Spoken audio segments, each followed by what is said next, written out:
Now, is there such a thing as inappropriate dress for women and girls? And how much, if at all, should the government get involved in shaping the debate? It might seem like an extraordinary question to ask in this day and age, but as the Politics Show's David Allison reports, female attire is now a political issue. Toronto, Canada, 2 months ago, the first so-called Slutwalk. The culture of rape we live in perpetuates the ideas that survivors somehow asked for the violence they experienced. The demonstration was sparked after a Toronto police constable told university students at a personal security class that women should avoid dressing like sluts in order not to be victimised. Since the original event in Canada, Slutwalk protests have mushroomed around the world, with one in Glasgow last weekend, one in London yesterday and another set for Edinburgh this coming Saturday. One of those who will be marching in the Scottish capital is teacher, poet and blogger Claire Askew. It's not uncommon to hear people say it's up to the woman or the victim rather, to take care of themselves. It's been piling up and this has just come along, and for some reason it's just been the incident that's done it. But I think it's a good thing that it's triggered this movement. Assuming you and I are talking about rape in the ordinary conversational sense, some man has forcefully with a bit of violence, with made respect. No, it's not. The furore over remarks made by the Justice Secretary, Ken Clarke, last month showed just how dangerous it can be for politicians when they comment on issues like rape and say some cases are more serious than others. Mr. Clarke was forced to do 2 interviews with the BBC in the space of 2 hours to try to extricate himself from a political hole of his own making. At the other end of the spectrum, the government's acting over clothing, like this padded bra for an 8-year-old girl. But alongside clothing, an independent review's been looking at the impact of magazines, advertising and television in sexualising children. The report, carried out by the Mothers' Union, is now with the government to consider and work out what they do next. The move towards more sexualised society is not necessarily a thought about or indeed deliberate move. It's actually much more of an unthinking drift into that, and that's a concern for parents, and they express that very, very clearly, that they didn't want to see that. They didn't also want to wrap their children up in cotton wool. They wanted to see society as a whole being, if you like, a slightly healthier approach and more thoughtful about what was happening. What would have been for grown-ups only 60 or 70 years ago no longer raises an eyebrow for many, and it's a target which keeps on moving. Which of these magazines should be top shelf or covered? Is this video suitable for an 8-year-old? How, if at all, could it and should it be controlled? All people can see images that could at sometimes be broadly defined as sexualised. So everybody has access to that. And whether or not the actual issue is, can you somehow seal up children so they don't have access to wider images in society? And of course you can't. You can't do that.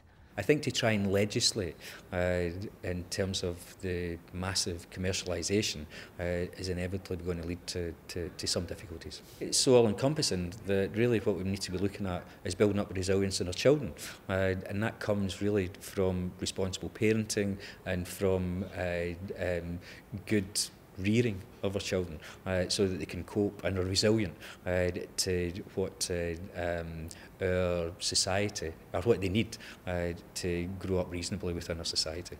Already there has been change. Tesco no longer sells a pole dancing set on its website. WH Smith no longer sells Playboy stationery. Asda withdrew lacy lingerie, and BHS stopped stocking underwear with a Little Miss Naughty logo. But what, if anything, connects restrictions on what's sold to 8-year-old girls and the freedom of 18-year-old women to go out wearing whatever they want? It's not just about the clothes we sell in shops, it's about how we teach our young people about sexuality. So I think it's a much deeper issue, but one that is going to be quite problematic to kind of get into and fix. But changing the law is one thing, changing attitudes is another.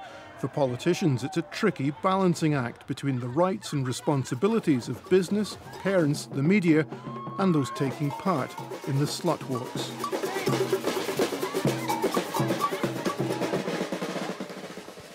David Allison reporting there. Well, with me now, the Conservative MSP, Margaret Mitchell, and Lesley-Anne Pearson, who's one of the organisers of the Edinburgh Slutwalk. Thanks both for coming in. Lesley-Anne, what sort of attitudes do you want to challenge with the Slutwalk, do you think, first of all? I think the main attitude we would like to challenge is the concept that a victim of rape can ever be held responsible for what has happened to them. Rape is an awful crime regardless of the circumstances, and there seems to be an insidious attitude that is coming through society at the moment that if a woman is drinking, if she is flirty, if she accepts a drink from a man at a bar, or if she's wearing what is termed provocative clothing, then she's somehow responsible for what subsequently happens to her. And it is these attitudes that stop women from reporting rapes and allow this to continue. How do you think practically though that permeates through? Are you looking at rape convictions in Scotland, or what sort of areas do you look at? Well, if you could separate the rape convictions out into two halves, you've got the 6 to 7% figure that David Cameron gave recently, which is based on the proportion of rapes reported to the police, which then result in a conviction, and a 58% conviction rate of rapes that actually make it to court. Although that's England and Wales, of course, but yes, the conviction rate in Scotland is very low still. Yes, it is very similar. I think half the problem is that women aren't going to the police. Right. And there was a recent report by a London charity that said one of the main reasons people don't report rape and sexual assault to the police is because they're ashamed. Right. And they should never have to be ashamed. So this attitude that if you dress this way, it's somehow your fault, has to be stopped, because we can't keep punishing these people. Are you surprised by the momentum it has now, that the kind of international response that has been to it? I was a little surprised, but I was really, really pleased. It's so exciting really to see so many people getting on board with this and being willing to stand up and say, no, we've had enough. Yeah. Well, Margaret, you led a committee that looked at this, what's now this divide between, you know, adult women saying we should be able to wear whatever we say, and that doesn't say anything, whatever we want, and that says nothing about us. And actually what seems to be the sexualisation of children in the clothing ranges and all the images they're exposed to. I mean, is this quite a difficult divide, do you think? I mean, this seems very complex territory. The whole debate is very, very complex, and the Equal Opportunities commissioned research on the sexualisation, particularly of children's goods, i.e. clothing, toys, etc. And that was triggered by a roundtable debate that we had where concern was expressed about the effects of these and the increasing number of goods available that could fit into that category. And if anything was clear, then it was a hugely complex debate, even to define what was a sexualised good. And also something that would be subjective. One person's interpretation of it wasn't necessarily another person's. But Mary, do you think, as we heard in the fact that the argument that actually you cannot isolate children anymore, do you think that argument is sound, or do you think we should be trying a little bit harder here? I think really you've got to try and take a common sense attitude to it, and what did come out was it would be impossible, I think, to find a policy, as Tam Bailey was talking about, that would start to look at banning things. But what would be welcome perhaps was for parents some kind of guidelines in labelling, because very often they weren't aware of what might be the connotations. So the research we did really stood alone as contributing to debate, and for once providing some empirical evidence, which is essential if we're going to have a meaningful discussion on the whole issue. Listen, if we get back to the Slutwalk, some feminists are uncomfortable with the term slut in this context. Why do you think it's important to use that word? Well, the main reason the word came about in the first place was as a direct response to the language used by a Toronto police officer in telling women that if they didn't want to get raped, they should stop dressing like sluts. So this has become an international expression of outrage at the sentiments behind that. I don't think it is necessary for a person to want to reclaim the word slut to come on the Slutwalk. All they need to do is be determined to show that a victim should never be blamed. I think that taking the language that is being used to divide us and making it bring us together is a really, really important part of the argument. And it gets attention. It makes people pay attention, it makes people talk about it.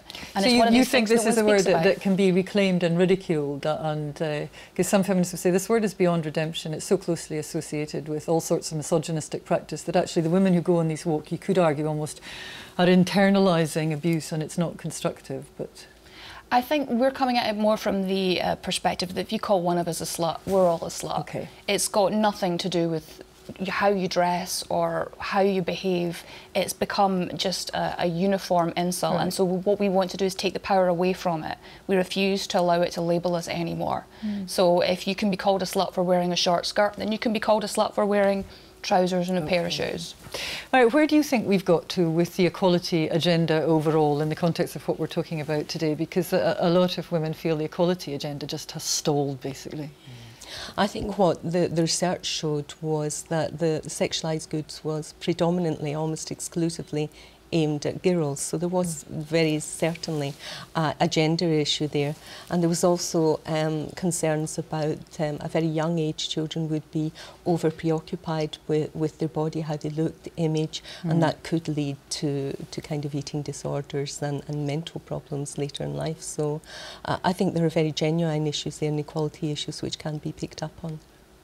Thank you both very much indeed. Thank you. And that's all we have time for, actually. As ever, we're out of time. Thank you very much indeed for joining us. I'll see you next week. Good afternoon.